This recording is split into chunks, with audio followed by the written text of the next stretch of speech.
व्यासपीठावरती उपस्थित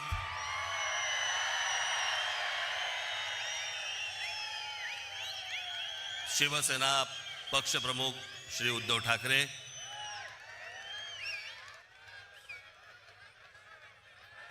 माझे मित्र आणि शिवसेनेचे नेते श्री संजय राऊत, इतर सर्व मान्यवर आणि मागे बसलेले सर्व आपले भावी नाशिकचे सर्व नगरसेवक,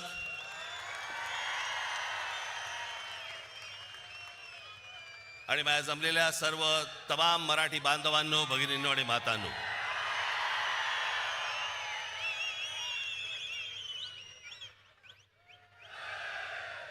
मी तुम्हाला सर्वांना योग्य वेळ सांगेन त्यावेळेला घोषणा द्यायच्या,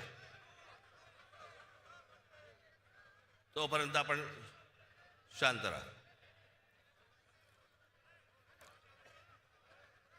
आज अनेक वर्ष रखडलेल्या याची कारण कोणालाही देता येणार नाहीत, सांगता येणार नाहीत, कारण कळलीच नाहीत की इतकी वर्ष या निवडणुका घ्यायला का लागल्या, कशासाठी लागल्या. 4 वर्षापूर्वी मुदत संपून देखील या महानगरपालिकेच्या निवडणुका का होत नव्हत्या. मला असं वाटतं की का होत नव्हत्या हे पहिल्यांदा याचं उत्तर हे आत्ताच्या सरकारने दिलं पाहिजे.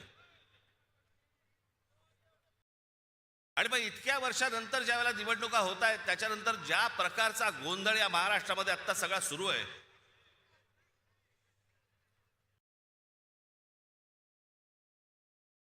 कोण कुठे चाललंय, कोण काय चाललंय, म्हणजे मी मागे एकदा म्हटलं होतं ना, इतका चुकीचा कॅरम फुटलाय ना की कोणाच्या सवट्या कोणाच्या भोगात आहेत तेच कळत नाही.